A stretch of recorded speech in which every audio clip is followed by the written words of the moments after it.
Thanks for joining us. I'm Megan Roberts. We begin in the Yukon, where a new report details a police-involved shooting that left one person dead 2 years ago. A police officer shot and killed a man at the Air North cargo hangar in Whitehorse. The Alberta Serious Incident Response Team has ruled it was a reasonable use of police force. Katrin Pilkington has the story. A detailed report of the incident says the man followed an Air North employee through this security gate. He then got out of his truck with a .22 caliber rifle. The report says the man was threatening Air North employees. CBC has previously reported he was an ex-employee of the airline and would have known staff personally. The report says he aimed the gun at one person and pulled the trigger, but the gun malfunctioned. He then put the rifle under his own chin, but the gun still did not fire. When police arrived, the man walked towards them with the gun pointed towards the ground, asking officers to shoot him. Witnesses say the man was asked to drop his weapon. According to the report, once he was within 10 meters of an RCMP vehicle, an officer fired 2 rounds. The man fell to the ground where officers provided first aid. The man later died in hospital. Investigators spoke to officers involved, witnesses, and watched CCTV footage of the incident, and ultimately decided that the response was proportional to the circumstances. Katrin Pilkington, CBC News, Whitehorse. The family of a missing Arizona man is reaching out to Yukoners asking for help. Nate Ostenso was traveling south on the Alaska Highway when the truck he was in landed in the Yukon River. His friend made it out, but Ostenso has been missing since Monday. Cheryl Kawaja tells us the family is holding on to hope. RCMP confirmed the body of a missing Arizona man is not in the truck that plunged into the water here earlier this week, and that gives his family hope. He's a survivor. He's a strong swimmer. He goes out into the wilderness, so we have lots of hope. Noreen Mihailovich says there is irony in asking people to help look for her husband. He's the one who,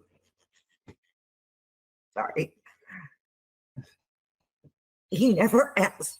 He never asks for help. He doesn't ask for help, even if he needs it, you know. They say Nate Ostenso is more likely to be the one helping others.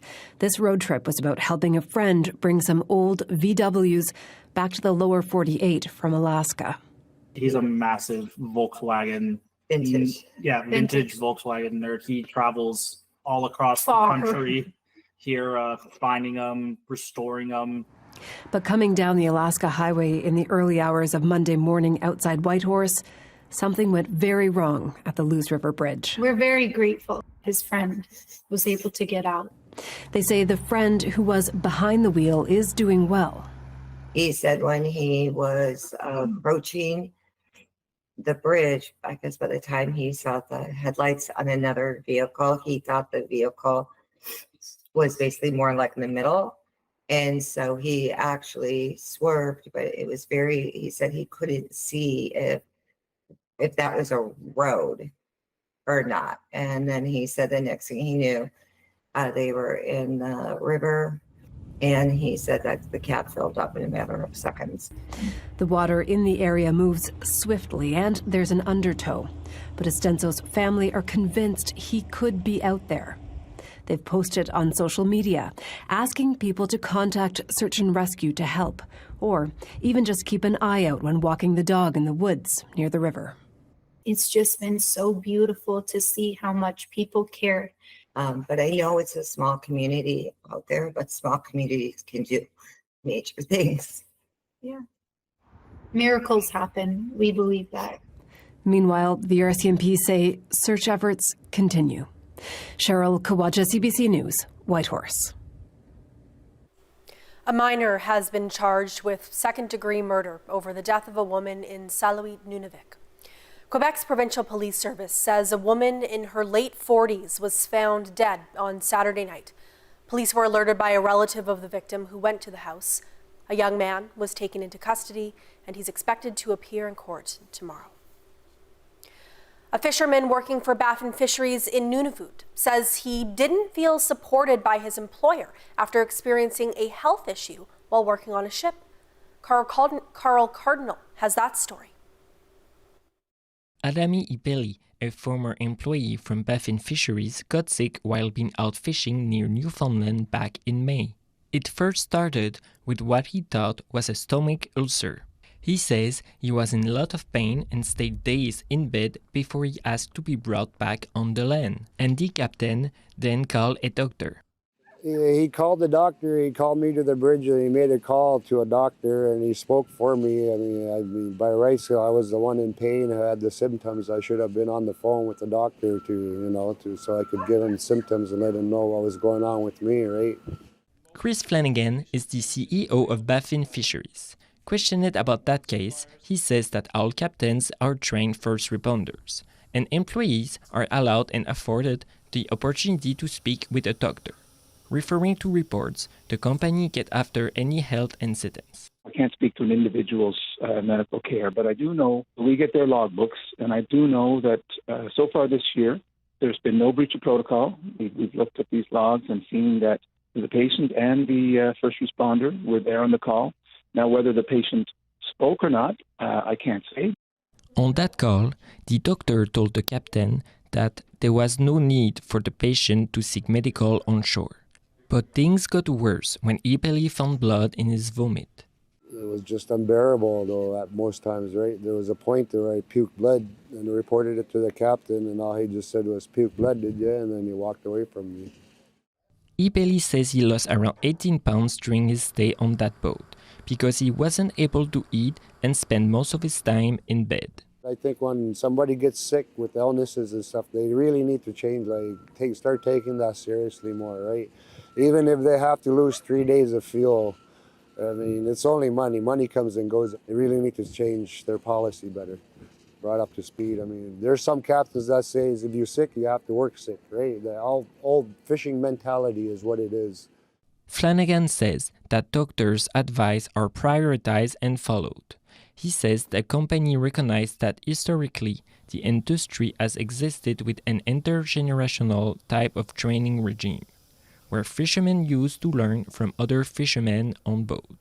We do have training programs, of course, but we're in the process of strengthening them and really rethinking the whole concept that exists out there, and making sure we break down those barriers for fishermen who may have grown up learning on the job and known only learning on the job. We have to address that and make significant improvements there, mostly to make crews safer. Back in Iqaluit, Epeli has done multiple visits to the health center where a doctor performed blood tests and a CT scan. His health problem is still unknown. Carl Cardinal, CBC News, Iqaluit. The MV Lafferty Ferry by Fort Simpson NWT is now operating with a 64,000 kilogram weight limit. That's due to low water levels on the Liard River. The NWT Department of Infrastructure warns that further reductions could be imposed if levels continue to drop. This may also affect the MV Johnny Barron's ferry near Wrigley. Drought conditions have caused low water levels across the NWT for 2 years now. A delayed dredging project on the river is now set to finish by October 31st. Just months after a fire ripped through Jasper, Alberta, there's another blow to the municipality. CN Rail, the largest employer in Jasper, is planning to relocate, leaving workers who lost their homes to the fire wondering where they should rebuild. The CBC's Stephanie Cram reports. They've been talking about moving out of the park for 50 years now. That's Ray Donegan with Teamsters Canada Rail Conference on CN Rail moving its crew terminal to Hinton, about 80 kilometres east of where it currently sits in Jasper. Donegan says this decision will impact approximately 200 workers, 30 of which recently lost their homes in July's wildfire. They don't know where to rebuild, if they're going to rebuild in Jasper or if they should rebuild in Hinton. It's, they don't know if their insurance is going to cover them if they don't rebuild in Jasper. CN Rail says the decision was made to improve efficiency. In a statement to CBC, the company says, after careful consideration, CN has made the decision to move forward with an opportunity to minimize train stops between Edmonton and Blue River. Now the union worries that residents who want to stay in Jasper might not be able to. Jasper has what they call a park residency agreement. So everybody that lives in a national park is required to be working in the national park. And if CN moves their operation out of the national park, then nobody's completely certain whether they're allowed to stay living in the park. Donegan says CN told the union they applied for an exemption for workers who want to stay in the municipality, but the union is unsure if this will be approved. And the bigger loss to Jasper, Donegan says, is to the local economy. CN's the largest employer in Jasper, and it brings in the second greatest addition to the economy with the exception of tourism. A concern echoed by Mayor Richard Ireland. In a statement, he says the loss of a major employer like CN in a small town creates immeasurable challenges, none of which can be underestimated. CN Rail says it's committed to supporting employees through this transition, which will be completed by September 2025. Stephanie Cram, CBC News, Edmonton. COVID cases are up in the Northwest Territories compared to last year. From June to August of this year, there were 54 COVID cases. That's 4 times more than were recorded over the same time period last year. The Office of the Chief Public Health Officer isn't concerned, though, because it still isn't seeing many severe cases of the virus. Only 15 people who tested positive for COVID ended up in the hospital over the summer. That included people who were originally sent to the hospital because of another problem. Youth from Inuvik spent a night on the land last weekend, and they harvested a moose while learning valuable skills. It's all part of the Nitat Gwich'in Council's youth programming. The CBC's Des Loreen has more. There were 9 youth on the trip. They spent a night out at the Gwich'in Wellness Camp. The kids were all so excited, and then they all got to, instead of working on it right there, they all pulled it into the big boat and brought it back to the wellness camp, and we worked on it there. Hunting the moose was just the first step. The participants learned the proper techniques of cutting the meat. Later on, we started cutting it into pieces, some for dicing, some for grinding. Left it out overnight. The next Sunday, we bagged everything to bring back. The youth that participated in the hunt and the cutting will all get to take something home. On Friday, they're distributing the meat to their membership. Des Loreen, CBC News, Inuvik. He was completely unaccountable. Prince Andrew never had somebody say the word no. The Queen adored him more than anybody else. This whole story is about the abuse of power. We've got emails, we've got photographs, we've got witnesses. Wow. Ordinary people turn a small investment into big bucks. I'm in it to win it. Do you think Mummy and Daddy are going to double their money? That's what I thought. Why, hello. You want it? I got it. This is so cool. Focus, focus, focus. Here we go. Oh, imagine how good the TV's gonna look now. Oh, God! This is incredible. Did you know this? As if. Could the pressure be any higher?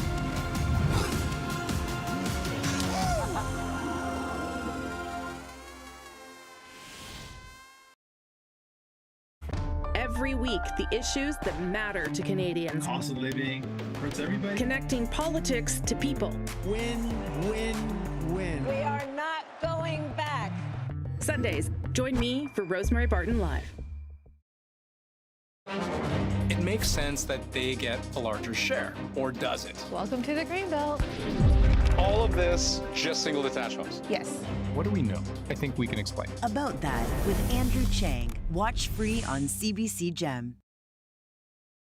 It's got to come from the heart. I will cry. You're so together. How much more connected do you want to be? See you there.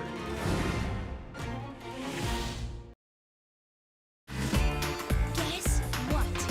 Pinch me! Yes!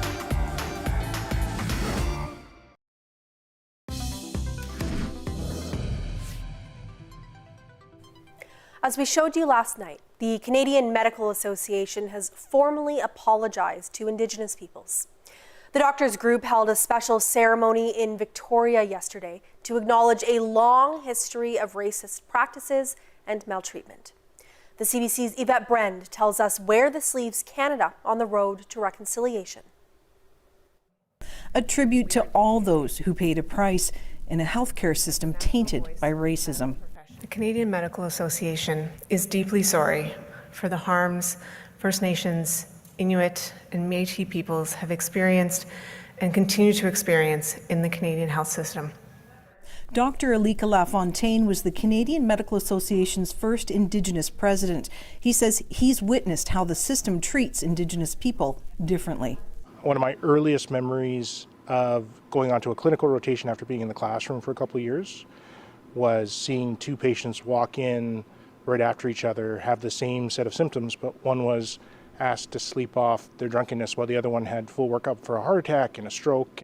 The CMA's apology fulfills a call to action by Canada's Truth and Reconciliation Commission. The association searched more than 150 years of archives to own up to its past, while acknowledging the problem persists today. As documented by a damning 2020 report on the BC healthcare system, and the story of Joyce Echaquan, who live-streamed the verbal abuse of hospital workers as she lay dying nearly 4 years ago. Racist healthcare also evident in forced sterilizations and segregated hospitals. I'm hopeful that doctors will start to see Indigenous people as human beings and go past just as a client that walks into their office. Joyce Echaquan's cousin says people have lost trust. She says an apology is hard to accept. The CMA promises it's just a first step. Yvette Brend, CBC News, Victoria.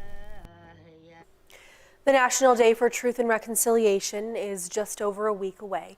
And this year in Manitoba, many more will be free to honor it. This will be the first time the day is an official statutory holiday in that province. As Arturo Chang reports, some businesses are still working out what that means. Orange Shirt Day should be a statutory holiday so that every child in Manitoba can participate. It became official just a year ago. All Manitobans can have September 30 off to reflect on the impact of the residential school system.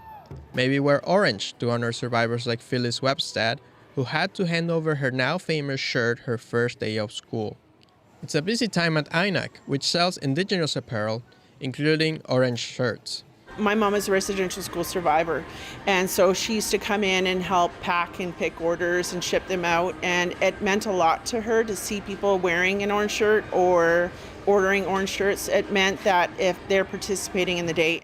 Michelle Cameron already gave staff the day off before it became a stat holiday, but she says making it official means more people can participate. The new things take some time getting used to.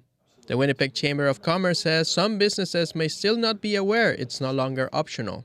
Like any change in any type of employment standards code, there needs to be greater awareness campaign. The importance of the day isn't a day off. It's about a day to pause and reflect. There generally was a gap in the content that was available for the general public. The National Center for Truth and Reconciliation says more and more businesses are looking to learn about residential schools. It's expanded its Truth and Reconciliation Week programming beyond classrooms, now offering lunch and learns. Do you have any of last year's design? Cameron says she gets questions on how to honor the holiday all the time. I always tell people to take a second or take a minute and reflect on what this day means to us as Indigenous people. Winnipeg's annual Orange Shirt Day Healing Walk starts at 10, Monday morning at the Forks. Arturo Chang, CBC News, Winnipeg. The chair of the Arctic Council says he's working to correct the disadvantages that Inuit and other Indigenous groups face on the forum. Morten Högland just wrapped up a 2-day visit to Iqaluit. Canada is a member of the Arctic Council alongside countries like Greenland and Norway. It also includes Indigenous organizations from across the circumpolar Arctic. But Högland says they don't have the same decision-making powers as others. We have been very clear giving a message throughout the organization that this is a priority. The indigenous positions, the indigenous voice has to be included from as early as can be. So it's not like you bring in the indigenous when you are on the final phase of any project. The Inuit Circumpolar Council issued a statement about this issue earlier this year. Höglund says he's taking stock of the recommendations that were made. The Kivedlik Trade Show is expected to pay off big for Rankin Inlet Nunavut next week. The annual event is projected to bring in more than around $3.25 million of revenue in just 3 days. The event seeks to promote and develop business, arts, music, and entrepreneurship in the Kivedlik region. The show will run from September 23rd to 25th in the community. Organizers say they can already feel the excitement. So we're celebrating our 15th anniversary. We have a record number of delegates registered so far this year. So we're anticipating 250 registered delegates, 58 exhibitors, over 45 artists, performing artists and visual artists that are going to be selling their goods. The show has become so popular that some delegates and participants are already booking for next year. Another high-profile member of Prime Minister Justin Trudeau's cabinet is heading for the exit. Transport Minister Pablo Rodriguez is leaving the job and his role as a key organizer in Quebec. He plans to pursue the leadership of the provincial Liberal Party. His departure comes on the heels of a crucial by-election loss in Montreal. Rafi Boudjikanian has more. It's not just physical distance Pablo Rodriguez is placing between himself and Ottawa. I am announcing that I have decided to enter the race to become leader of the Quebec Liberal Party, where it all began for me. That means he's no longer the federal transport minister or Prime Minister Justin Trudeau's chief Quebec organizer. He's even resigning as a federal Liberal to sit as an independent MP for now, but insists that's got nothing to do with the National Party's current unpopularity. Now I have the opportunity to set my own priorities. I was defending the priorities of the government and I did it in a very loyal way, and it's normal and it's what I had to do.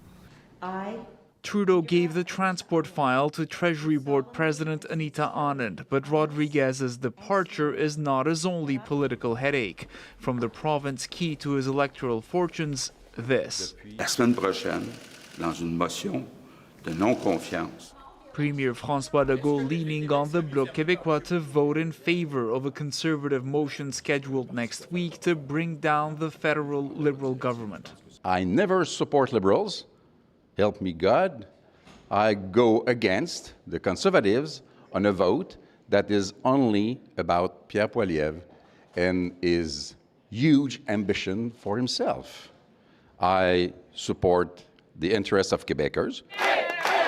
Fresh off a by-election loss to the Bloc Québécois in Montreal, the Liberals moved quickly this afternoon to announce a replacement for Rodriguez as their Quebec point man. It's important to keep doing the work that Quebecers expect us to do in the year to come. They have elected us for a 4-year mandate. Trudeau did find some reprieve today, the NDP announcing it will not vote with the Conservatives to defeat his party next week either, practically guaranteeing his government's survival. Rafi Boudjikanian, CBC News, Ottawa. The latest data from the Canadian Anti-Fraud Centre shows nearly 42,000 Canadians lost about $570 million last year to fraud. And the amount of money lost to phone, text, and online scams is continuing to rise. As Rhythm Rati reports, the Canada Revenue Agency has created a hands-on activity to help people spot the fraudsters. Scams are everywhere these days, and the Canada Revenue Agency is trying a creative approach to raise awareness and combat scammers. They have brought this escape room to Champlain Place in an attempt to help Canadians recognize common scams that are pretending to come through the Government of Canada. Most people are really good at learning by doing something. So You might read the information on our website, but by actually going through and being put in like real life scenarios, you're gonna remember that experience a lot more and hopefully take something away from it. The idea is to have participants go through this immersive experience to find out if you have been scammed and get scored on their result. Let's see how many scams I fall victim to.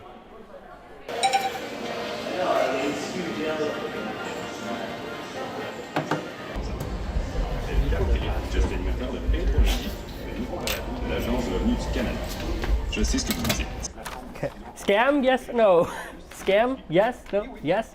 Scam, okay. Oh, this is your result. Oh no. So basically you have some issue with the text message and mainly the emails. The emails are really tricky. It's not easy to really figure out which one is the right one and which one is not.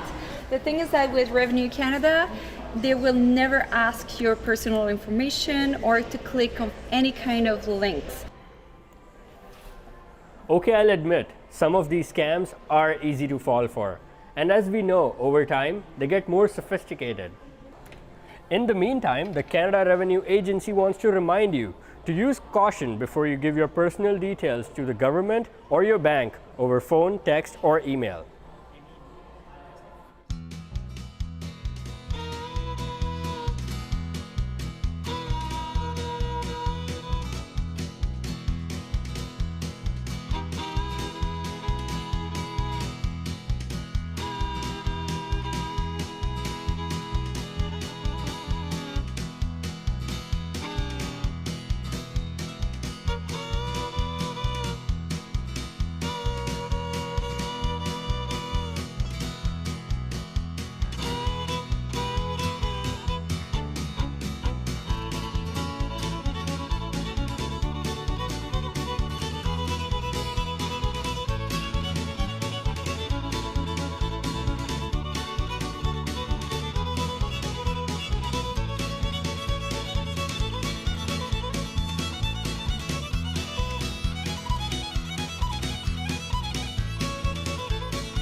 And that is Northbeat for tonight. For news anytime, go to cbc.ca/north. Thank you for watching. I'm Megan Roberts. Have a good night.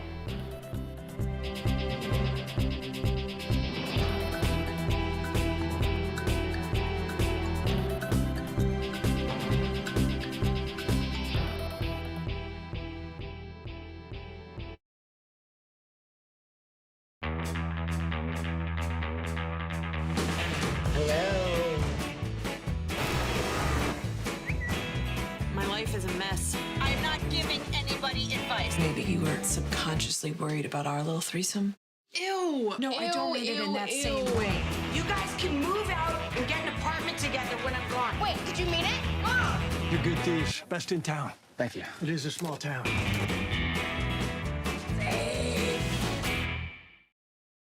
Oh, imagine how good the TV's gonna look now.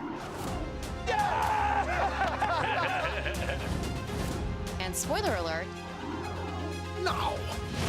Don't panic. Don't panic. Cut to. Well, we're not cutting to. What do ladies want to watch? Look out! It's drama. Oh, I'm ready for it.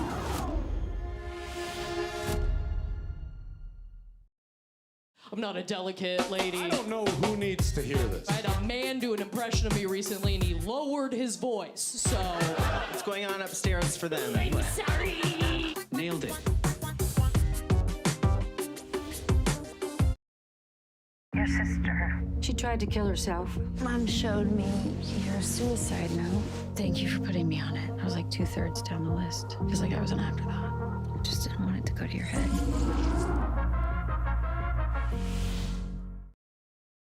Q with Tom Power. Available now on CBC Listen or wherever you get your podcasts.